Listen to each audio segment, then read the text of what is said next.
Hi friends, September 29th world heart డేగా చేస్తున్నారు. ఏంటిది? వరల్డ్ హార్ట్ ప్రపంచ ఆరోగ్య సంస్థతో కలిసి వరల్డ్ హార్ట్ ఫెడరేషన్ ప్రపంచ హృదయ దినోత్సవాన్ని 2000 సంవత్సరం నుంచి జరుపుతుంది. ప్రతి సెప్టెంబర్ 29ని ప్రపంచవ్యాప్తంగా హార్ట్ డేగా జరుపుతారు. యూజ్ హార్ట్ ఫర్ యాక్షన్ అనేది ఈ ఏడాది థీమ్ అంట. అంటే ఈ 2024 యొక్క థీమ్ ఏంటిదంటే యూజ్ హార్ట్ ఫర్ యాక్షన్ అని అంట.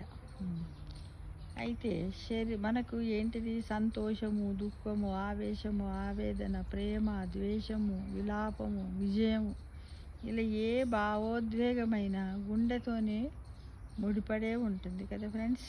ఆహారము, తీసుకున్న ఆహారం కూడా గుండె ఆరోగ్యంపైన ప్రభావం చూపుతుంది. ఈ విషయం అందరికీ కూడా తెలుసు. కాబట్టి ఎలాంటి ఆహారాన్ని తీసుకోవాలి, ఏం చెయ్యాలి, మరి గుండెని ఏ విధంగా మనం కాపాడుకోవాలి, శరీరంలోని ప్రతి భాగం పైన కూడా ప్రభావం చూపగల శక్తి గుండెకు ఉంటుంది. గుండె బాగుండాలంటే శారీరకంగానే కాకుండా మానసికంగా కూడా సంతోషంగా ఆరోగ్యంగా ఉండడానికి ప్రయత్నం చేయాలి మనం కదా. అయితే సంపూర్ణ ఆహారంలో భాగంగా తగినన్ని ప్రోటీన్లు తీసుకోవాలి. అవి మొక్కల నుంచి లభించేవైతే గుండెకి చాలా మంచిదని చెప్తున్నారు. కొన్ని వివిధ రకాల ఆహార పదార్థాల నుంచి కూడా, ఉదాహరణకు సీ ఫుడ్ ఉంటుంది కదా, వాటిలో కూడా ఫిష్లు ఉంటాయి, రకరకాల ఫిష్లు ఉంటాయి. స్కిన్ లేకుండా కూడా చికెన్ తినొచ్చు, ఇంకా ఆల్మండ్స్ తినొచ్చు, పీనట్స్, ఉప్పు లేనివి. ఈ విధంగా గుండెకు అవసరం. గుండె యొక్క కణజాల విభజనకి ఇవి చాలా ఉపయోగపడతాయని తెలుసుకోవాలి. మనం అందరం తెలుసుకొని దాన్ని తినాలి. గుండె గురించి ఆలోచించే వాళ్ళు చాలామంది ఆహారం పైన ప్రత్యేకమైన శ్రద్ధ పెట్టాలి. ఏంటిదంటే ఆహారం వల్లే రక్తపోటు, ట్రైగ్లిసరైడ్స్, కొలెస్ట్రాల్ స్థాయిలు కూడా పెరుగుతాయి, వాపు కూడా వస్తుంది. అందుకే ఆహార విషయంలో జాగ్రత్త వహించాలి. ఏవి తీసుకుంటే బాగుంటుంది అనేటివి మనం ఆలోచించి తీసుకోవాలి. ఏంటిదంటే అధికంగా కొవ్వులు ఉండే మాంసము, డైరీ ఉత్పత్తులను కొంచెం తగ్గించాలి.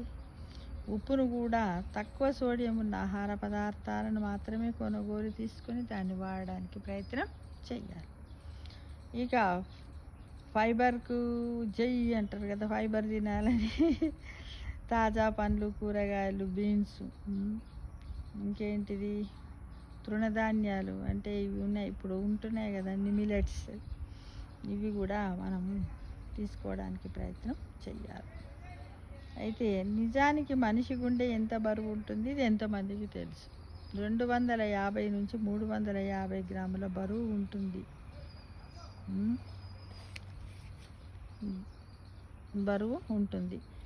అందరికీ తెలుసు గుండె పరిమాణం ఎంత ఉంది, గుండె ఎంత పెద్దగా ఉంది, నీ గుండెకాయ అంటే ఏమని చెప్తాం? మనం అందరం కూడా ఏం చెప్తాం ఫ్రెండ్స్? మనం అందరం ఎలా చెప్తాం? ఎవ్వరి పిడికి ఎంత ఉందో అంత సైజులోనే ఉందని మనం చిన్నప్పుడు పాఠాలలో కూడా చదువుకున్నాం. అయితే ఇదేంటంటే గుండె నిమిషానికి 60 నుంచి 100 సార్లు కూడా కొట్టుకుంటుంది. చిన్నపిల్లల్లో అయితేనేమో ఎక్కువగా ఉంటుంది ఈ రేటు. అట్లానే 70 నుంచి 190 సార్లు కూడా కొట్టుకుంటుంది చిన్నపిల్లలలో. పురుషుడి కంటే స్త్రీలలో గుండె వేగం ఎక్కువగా ఉంటుంది. శరీరంలో అత్యంత శక్తివైన కండరం గుండె అని అందరికీ తెలుసు. కాబట్టి ధూమపానము, మధుమేహము, కొలెస్ట్రాల్, అనారోగ్యకరమైన డైట్ వల్ల, హై బీపీ వల్ల గుండె యొక్క ఆరోగ్యం దెబ్బతింటుంది. కాబట్టి జాగ్రత్తగా ఆహారాన్ని తీసుకునేటప్పుడు ఆలోచించాలి. ఇక గోధుమలు, బ్రౌన్ రైస్, ఓట్స్, బార్లీ ఇలాంటివి తీసుకోవడం వల్ల కొలెస్ట్రాల్ తగ్గి గుండెపోతును కూడా మనం నియంత్రించవచ్చు. అయితే ముఖ్యంగా తల్లి గర్భం దాల్చిన 3 వారాల నుండే గుండె లయ ప్రారంభమవుతుంది. ఒకవేళ మీ వయసు 70 సంవత్సరాలు అనుకుంటే ఇప్పటిదాకా గుండె 2.5 బిలియన్ సార్లు లబ్బు డబ్బు అని కొట్టుకుంటుంది. మనందరికీ తెలుసు హృదయ స్పందనం అంటే ఏంటంటే మనం చిన్నప్పుడు చదువుకున్నాం. గుండె లబ్బు డబ్బు అని చెప్తాను. లబ్ అంటే ఏంటి? వ్యాకోచం. డబ్ అంటే ఏంటి? సంకోచం. డబ్బు అంటే సంకోచ, హృదయం సంకోచ వ్యాకోచాలను హృదయ స్పందన అన్నమాట. హృదయం సంకోచం ఎప్పుడు చెందుతుంది, వ్యాకోచం ఎప్పుడు చెందుతుంది అని.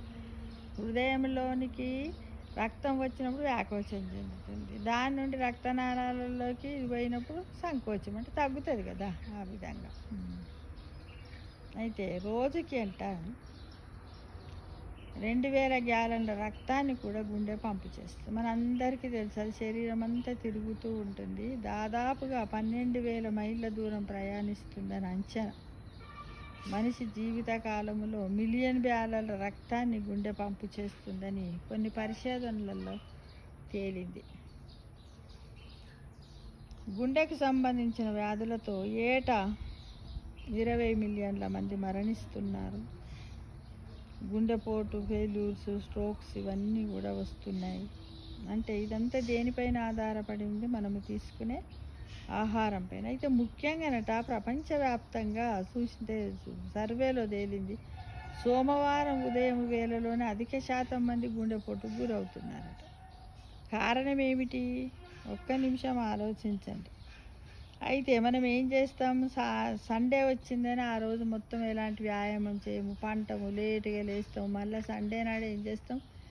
వారం దాకా ఇంట్లుంటాం కదా, ఆ ఒక్కరోజు ఇంట్లుంటున్నామని మంచిగా గుడ్ ఫుడ్, మంచిగా మటన్, చికెన్, ఫ్యాట్స్ ఉన్నటువంటి ఆహార పదార్థాలను మంచిగా పుష్టిగా తింటాం. తిన్న తర్వాత ఏమైపోతుంది? శరీరం ఏమంటుంది? Please go to bed, go to sleep అంటదా? కథం బెడ్కి పోతాము, పండుకుంటాం. కాబట్టి దానివల్ల ఏమవుతుంది? గుండె మీద బరువు పెరిగి దానివల్ల మండే రోజు ఇలాంటివి రావడానికి అవకాశం ఉంటుంది అని మీరు కూడా ఆలోచించండి ఫ్రెండ్స్ ఒకసారి. నేనైతే నా మట్టుకు అదే కారణం అనుకుంటున్నాను. కొన్ని సర్వేలలో కూడా తేలింది కదా ఫ్రెండ్స్ కదా. అయితే రక్త ప్రసరణ వ్యవస్థలో గుండె ప్రధాన ఆక్సిజన్తో కూడినటువంటి రక్తాన్ని మన శరీరంలోని ఉన్నటువంటి ప్రతి కణానికి అందించడమే గుండె యొక్క కర్తవ్యము, గుండె యొక్క పనిగా ఉంటుంది. అంటే మనిషి పుట్టినప్పటి నుంచి మరణించేదాకా నిరంతరం ఆ పనిలోనే నిమగ్నమై ఉంటుంది. పాపం కదా గుండె, హృదయం కదా. మనం ఒక గంట సేపు పనిచేయలే, లేదు లేదు లేదు నేను రెస్ట్ తీసుకోవాలంటాము. తను కూడా మరి అట్లా అని అనుకుని నేను 24 గంటలు నేను ఎందుకు పనిచేస్తాను, ఒక హాఫ్ అన్ అవర్, ఒక 10 నిమిషాలు నేను రెస్ట్ తీసుకుంటా. మన పరిస్థితి ఏంటి ఫ్రెండ్స్? ఒక్క నిమిషం ఆలోచించండి కదా. కాబట్టి మనం ఏంటి, గుండెకు రోజు కూడా మనం గ్రాటిట్యూడ్గా రోజు పొద్దున లేచినప్పుడు, నైట్కు పడుకునేటప్పుడు గుండెకి సంబంధించినటువంటి గ్రాటిట్యూడ్ అంటే కృతజ్ఞతలు. అరే కృతజ్ఞతలు గుండెకి చెప్పడం ఏంటిదని అనుకోకండి ఫ్రెండ్స్. దానికి సంబంధించినటువంటి ఎక్సర్సైజ్ని చెయ్యాలని ఈ వీడియో ద్వారా మీకు మెసేజ్ ఇస్తున్నాను. ఓకేనా ఫ్రెండ్స్? అయితే గుండె ఆరోగ్యానికి నవ్వు కూడా ఎంతో మంచిదట. నవ్వడం వల్ల రక్త కణాలు రిలాక్స్ అవుతాయి. దీనివల్ల 20% ఎక్కువగా రక్తం సరఫరా అవుతుంది.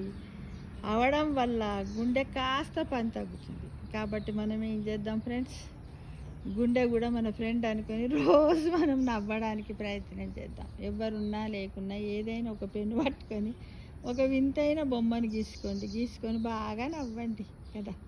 లేదా పరిసరాలను పరిశీలించండి. పరిసరాల్లో ఉన్న ఏదో ఒకదాన్ని చూసి మీ అంతలో మీరే ఒక జోక్ వేసుకోండి. లేకపోతే టీవీలలో సినిమాలు అవి చూడకుండా అదేంటిది జోక్స్ ఛానల్ వస్తుంది కదా, ఏది శ్రీదేవి డ్రామా కంపెనీ, ఇలాంటి వాటిని చూసుకుంటూ, జబర్దస్త్ చూసుకుంటూ నవ్వండి ఫ్రెండ్స్. దానివల్ల కూడా మనకెంతో బాగుంటుంది కదా. గుండె అనేది ఒక పెద్ద కండరం. శరీరానికి అంతటికి రక్తాన్ని సరఫరా చేసేందుకు అహర్నిశలు పనిచేస్తూనే ఉంటుంది. తక్కువ దూరం పరిగెత్తే ఆటగాళ్ళ కాలి కండరాల కంటే 2 అధిక శక్తి గుండె సొంతమంట. ఏ వయస్సులోనైనా ఆరోగ్యకరమైన బరువును కలిగి ఉండడం అవసరం. అందుకే ఆహారం తీసుకున్న క్యాలరీలను లెక్కించండి. తగిన ఎక్సర్సైజులు చేసి బరువును కూడా నియంత్రణలో ఉంచుకోవడం అవసరం. ఒక ఫ్రెండ్ లాగా మన గుండెకు మనం హెల్ప్ చేద్దామా మరి? తప్పకుండా.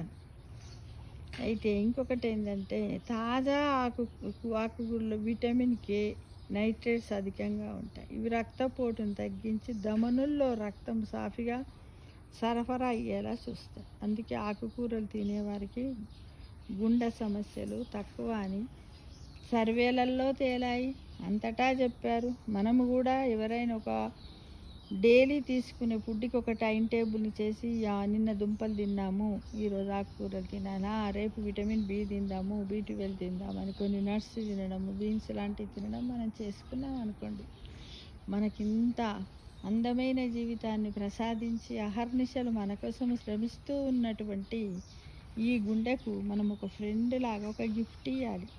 ఏమి గిఫ్టు? ఇవన్నీ తింటూ ఆనందిస్తూ తన యొక్క ఆరోగ్యాన్ని, తన పని భారాన్ని కూడా తగ్గించే బాధ్యత మనందరిది. కాబట్టి రోజు ఉదయం లేవగానే ఏం చేస్తారు? మన మోచేయి ఉంటుంది కదా ఫ్రెండ్స్, ఇది మీకు మోచేయి ఉంటుందా? ఇక్కడ 1 2 3 అని 3 సార్లు ఇలా కొట్టండి. తర్వాత మళ్ళీ ఈ ఎడమ చేతికి అలానే చేయండి, ఇలానే అట్లా ఒక 30 సెకండ్స్ చేయండి. ఆ తర్వాత షోల్డర్స్ ఉంటాయి కదా ఫ్రెండ్స్, షోల్డర్స్ ఇలా షోల్డర్స్ ఉంటాయి. షోల్డర్స్ మీద కూడా ఈ పక్కన చెయ్యి ఉంటుందా, దీన్ని కూడా 1 2 3 అనుకుంటూ 3 టైమ్స్ అట్లా ఒక 30 సెకండ్స్ కనుక మనము ఇలా ఎక్సర్సైజ్ చేసినట్టయితే మన గుండెకు మనం ఎంతో హెల్ప్ చేసిన వాళ్ళం అవుతాం ఫ్రెండ్స్. తప్పకుండా రేపటి నుంచి పెట్టుకుందామా? ఉదయం ఒక నిమిషం, సాయంత్రం ఒక నిమిషం మనము గుండె గురించి, మన ఆరోగ్యం గురించి ఆలోచిస్తూ నవ్వుదామా ఫ్రెండ్స్? మరి ఈ రోజు నుండి ఇప్పటి నుంచి అమలు చేస్తామా? మరి తప్పకుండా ఈ వీడియో చూసిన వెంటనే ప్రతి ఒక్కరూ ఇందులో కనీసం ఒక 25% అన్న మీరు పాటించినట్టయితే మీ ఆరోగ్యం మీ చేతుల్లోనే అనే నినాదం నిజమవుతుంది ఫ్రెండ్స్. అలా చేద్దామా మరి? తప్పకుండా చేద్దాం మరి, ఓకేనా? మీకు నచ్చినట్టయితే ఒక లైక్ చేయండి, షేర్ చేయండి, సబ్స్క్రైబ్ చేయండి, కామెంట్ కూడా పెట్టండి. నచ్చకపోతే పర్వాలేదు, ఎందుకంటే చెప్పే విధానాన్ని మార్చుకోవడానికి వీలుంటుంది. నేనేమి బాధపడను. ప్రతి మనిషికి వచ్చే విమర్శలే తన విజయానికి తొలిమెట్లుగా భావిస్తాను ఫ్రెండ్స్, ఓకేనా? Thank you for watching.